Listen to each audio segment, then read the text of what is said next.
Grabe, sobrang init. As in, sobrang init. Punta tayo sa Auto Hub Alabang. Sa likod ng Molito siya basically, and we're going to go to the parang launch and test ride event. I know we just did a test ride event, pero this time it's the launch of the new Triumph dealership. Pero parang showroom lang siya, not exactly a dealership, pero parang bagong showroom ng Triumph dito sa Alabang. So, samahan niyo ako guys, and we'll test some bikes. Sir Pao, morning. Morning ba ba? Ay, morning pa. Ayan. Sir Rob, binababa na.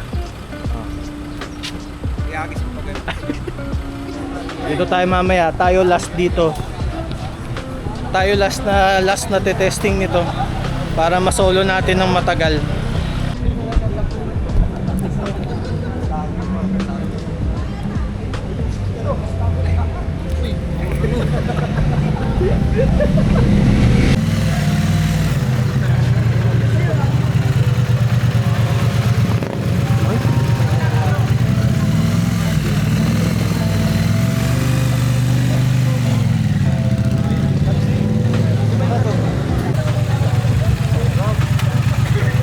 May good news ako sa'yo.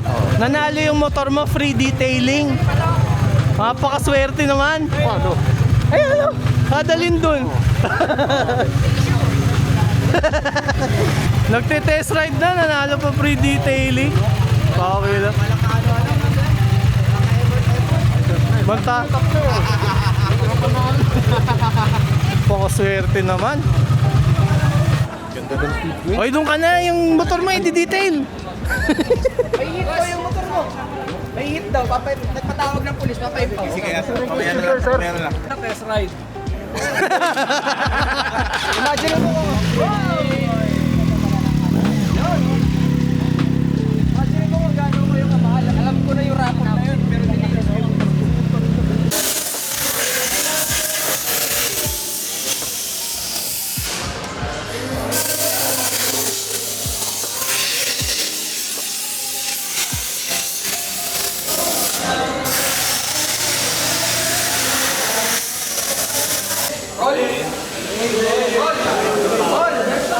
Ako na yan, nararamdaman ko na.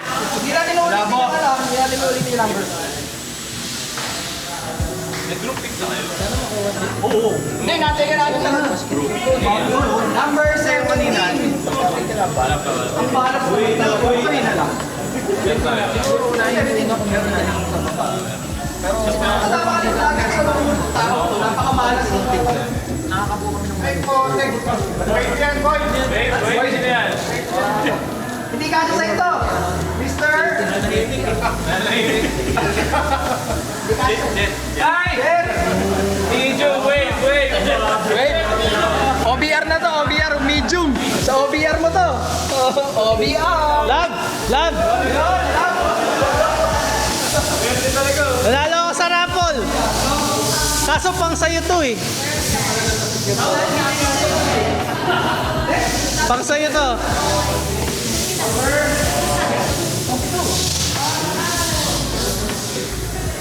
Nabunot na sa detailing, nanalo pa ng gloves. Grabe naman. Uy! Sabihin ko sa'yo ulit. Alam mo kung saan bagay yan? Sa kamay ko. Hindi. Speed Twin 900. Hintay ka lang. DJ! Ay, thank you, sir. DJ!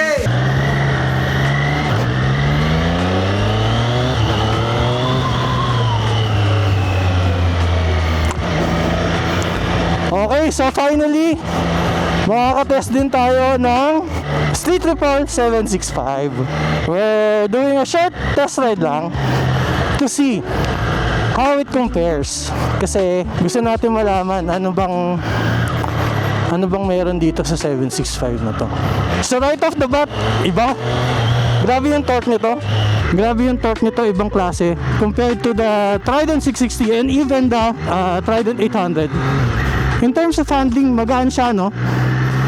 Very nimble ang feeling compared to the Trident 660 and the Trident 800. Yung dalawa kasi na yan, very similar ang handling. But this one, it feels a lot lighter. mas magaan.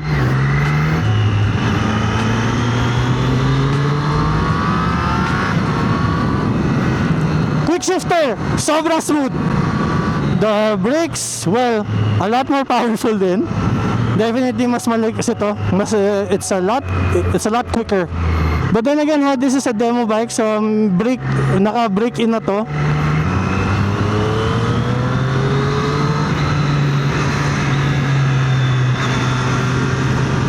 Oh, iba to, ibang klase. Grabe. Iba yung power. Just lang natin to. Medyo usable. Iba yung throttle din. Mas aggressive yung throttle nito. Hindi ka pwedeng ano dito. Yung sa kamay mo kailangan smooth ang pagpiga mo dito kasi yung power niya dito grabe, pang klase. Also the position is a bit more aggressive compared sa Trident 660 and the Trident 800. Mas naka-lean forward ka dito, whereas the Trident is your typical naked bike position na medyo relax.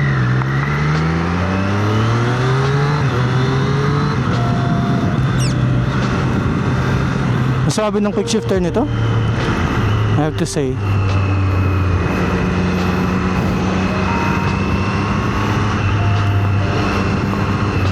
Well, may track time. Ito may RPM na. Ayan, so magi-gauge natin. Thank you po.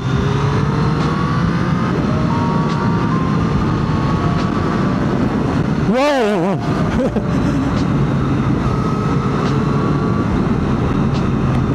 Ibang klase sumibat. Sana mag-green. Ayaw. Oh well.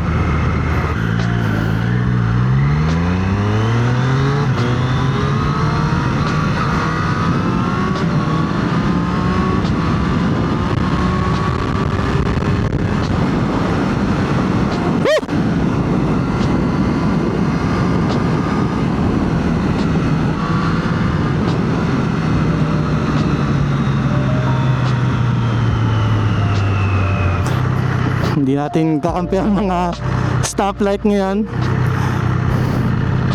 Okay, so to compare the Trident 800 versus this Street Triple 765. First off the bat, the torque, mabait yung 800. Itong 765 RS, hindi siya mabait. I mean, depende sa timpla ng right hand mo. Depende sa timpla ng kamay mo kung yung power niya. Unlike the 800, which is very gentlemanly, very mild-mannered, this bike is far from it. The 765 is way more powerful, way more torquey. Even the brakes are way too powerful. And that's a good thing. Sabi ko, you can never go wrong with strong brakes, di ba? With the Trident 800, you can get away with a very jerky right hand. With this bike, the 765 Street Triple, hindi. Kailangan medyo mindful ka sa right hand mo or else itatapong ka nito.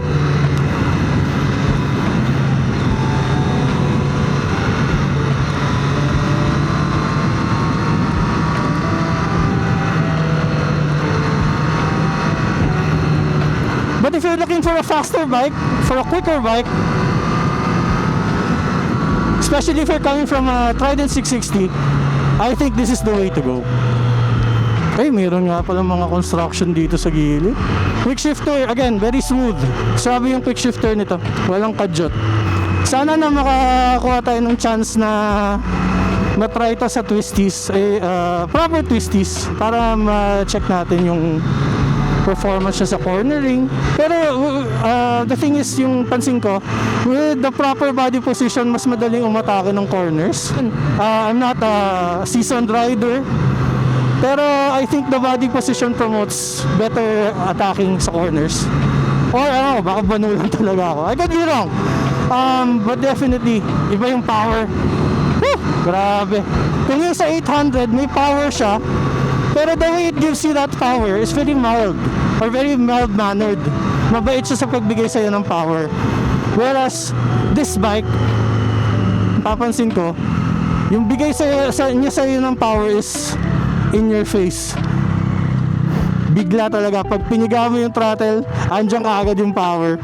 Now, I'll put in the horsepower numbers here para lang meron tayong comparison between the 800 and the 765 and the 660 as well, para at least meron tayong reference. So ayun lang, very very short test ride. At least we can get our first impressions on the bike. And let's see how it compares.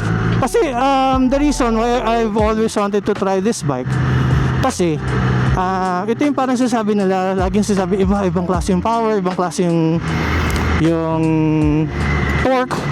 And sisi pa natin na try, wala ko ibang reference. Ang pinaka-reference ko lang sa mga bikes is yung mga bikes na nagkaroon ako, which is yung 400NK and the Trident 660. It's para bang medyo nasa mythical status ba? Di tayo abot sa stoplight. The thing is, that's why I've always wanted to try this bike, is kasi parang it's spoken about with reverence. Para bang, pag sinasabi na, 765, iba power niyan, iba lakas niyan, iba torque niyan. And I've always wondered.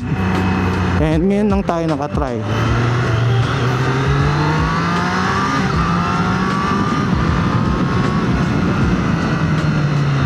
Hindi pala diretso yun.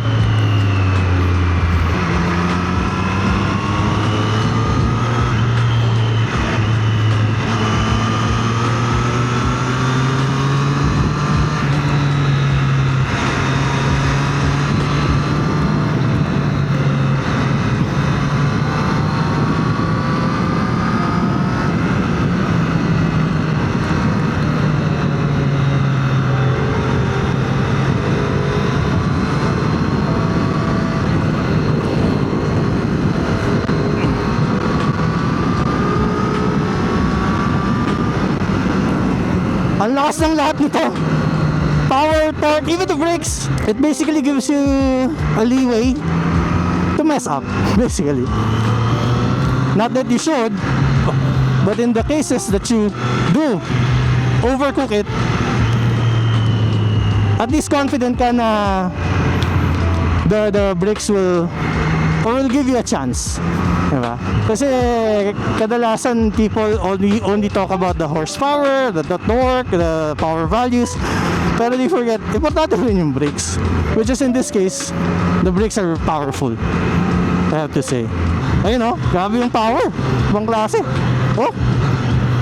Ibang klase yung power. Kailangan mabait yung kailangan kontrolado yung kanang kamay mo, or else itatapong ka nito.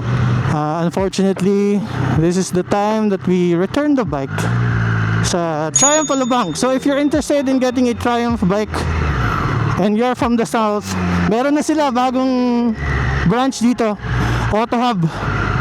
Kaso naliligaw yata ako. Ito ya. If you're considering getting a Triumph, dito sila. They're run by the lovely people from Triumph BGC. So you make sure to follow and to check yung mga test ride events sila. Okay. So here we have the 765 RS, Street Triple 765 RS. It's a great bike, very powerful bike. And I would have to say, it takes getting used to yung bagay, but I like it. Or eventually nagustuhan ko na siya. I understand it takes getting used to, but ako nagustuhan ko siya. So, my thoughts on the Street Triple 765. Grabe yung power. It takes disciplined hands. It takes control, especially on the right hand. Ang lakas ng power niya. The power, acceleration, the speed, even sobrang lakas. Well, even the brakes. I said nga, for a fast bike, you need powerful brakes. I think the best upgrade from the Trident 660 is the Street Triple 765. If you're looking for power, if nasa point ka na if nandun ka na sa point na naghahanap ka na ng more power than what your Trident can give, I think the best upgrade would be the Street Triple 765. Iba yung power niya, as in. Don't get me wrong, the Trident 800 is a powerful bike, but ibang level. Ay, gets ko na kung bakit parang may sort of reverence na sinasabi yung mga tao when they say or when they talk about the Street Triple 765. Iba yung power na bigay niya, iba yung power delivery. That said, nag-enjoy ako dun sa experience ko with the 765. Hopefully, we get to try out more bikes and hopefully we get more time with the bike. So, special thanks to Triumph BGC for having a test ride. If you're interested, if you're from the south and you're interested in checking out Triumph bikes, meron silang bagong store dito sa Alabang. Sa likod lang siya ng Mulito. And they also carry yung mga Mini Cooper and mga Lotus cars as well if you're into that. So yun lang. Maraming salamat din sa grupo One Triumph Motorcycle Philippines for supporting the event. Ang dami nagpunta, nakakatuwa. Yun lang. I hope you enjoyed and I'll see you next time. Ride safe, ingat, bye-bye. Bye-bye ka lang. Bye-bye.